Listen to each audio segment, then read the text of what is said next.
All right, it is just about 9:40 on the 28th of February. Well, there's a little bit of green out there today, but it's all very small growth. Let's dig in. Um, oh yeah, this is educational, hopefully entertaining, maybe, but definitely not financial advice. Bitcoin's at 46.2 almost. It's up 2%. Ethereum's at 1.4, up 2%. Cardano's at $1.27, up 6.5%. Good for them. They've been climbing. Tether's hanging on to fourth place. Binance is at 220, and it's up at 2.5%. Polkadot's in sixth place, $33.40, up 7.1%. XRP 41 cents a coin. It's down 1.5%. Litecoin's at 165, up 100 or up 127%. Chainlink 24.96, down just a little less than 1%, and in 10th place Stellar at about 41 cents, down 0.5%. All right, what are the fastest movers in the last 24 hours? Is Polygon up 31%, Ravencoin up 27% at 16 cents, Voyager 17%, Venus at 15%, and Solana at 14.65. The only one I'm even aware of is Ravencoin, which is a good proof of work coin. If you're going to mine anything after Ethereum switches over, that's probably what's up. Well, let's see. We've really just been hanging around that 40 grand, sorry, that 50 grand or 45 grand area. A lot of sideways movement, a lot of good kill zone for some grid bots, but yeah. Let's take a look at some forecast then. Some decent support. Let's get a better look, and we see the conversion lines above the baseline, so that's good. But no one's really pointing up, and then it looks like the lagging indicator is actually pointing down.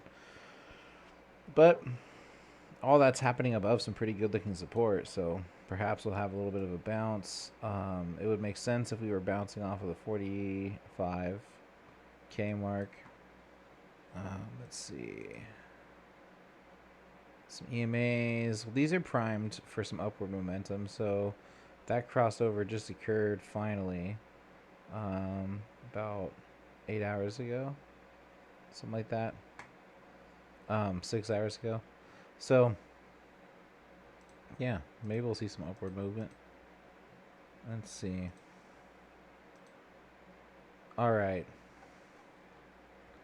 Majority of Ethereum miners support EIP 1559. I think support is a bit of a stretch. While Chinese miners discuss a fork. I don't know. I don't know about that. This might be sensational, Ronaldo. But support, like, I don't think support's the right word. I think if miners had their way, this wouldn't be on the table.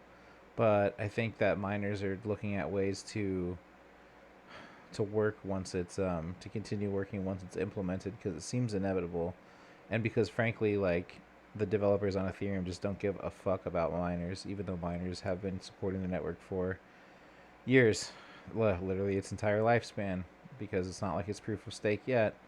So, but that's cool. It's cool to be treated like a second class citizen on the fucking network that actually requires your participation. Um. Anyway, yeah, like, so it looks like it's gonna knock down revenue between a third and a half for miners. It's gonna burn that revenue, so it doesn't even actually save the end user that revenue. So I'm not even exactly sure how this is helpful at all. It would be way less insulting if it just didn't get charged to anybody, but the fact that they're burning Ethereum to make it happen is just fucking bizarre. It will increase the price, which will, I guess, increase the value of the less of the rewards that will be lessened. But whatever. I mean, yeah, F2 pool supports it. Good, great, good for them. I mean, that's a mining pool, but the miners that supply the pool with the hash rate that they broker aren't fucking stoked. So saying we support it's a little little heavy-handed. Um, but I mean, that's like, that's what we're saying here. Like, I do understand why most people would pick this option to push for another one of the EIPs, which is an Ethereum improvement project 969, which I don't know anything about, but if it kicks ASIC miners off the network, then I mean, that's cool. That's the first time I've heard of it, but anything that knocks ASICs down and lets my graphic cards do their thing is pretty cool.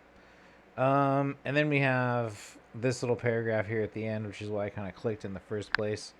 It seems like a mountain out of a molehill, but meanwhile, recent reports from this dude.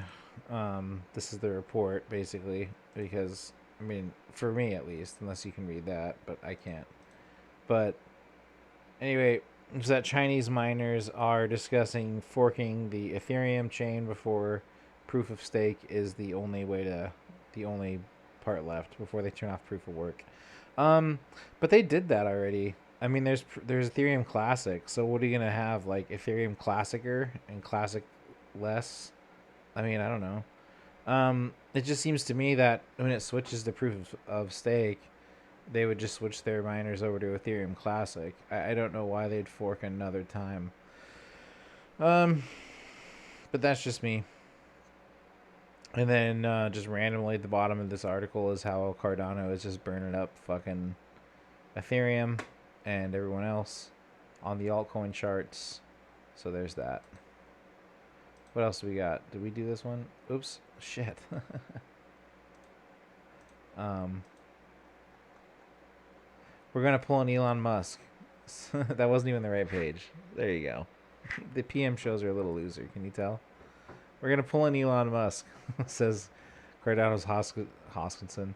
It's funny because he's getting sued by the SEC or investigated, right? So it's kind of like, yeah.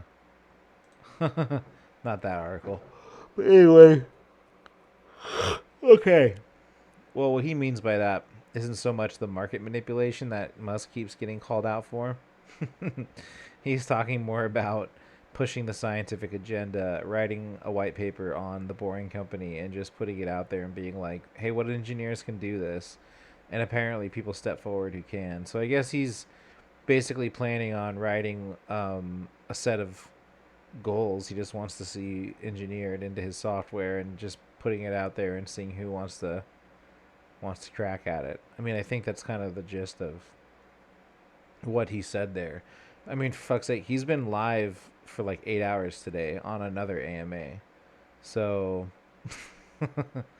I don't know.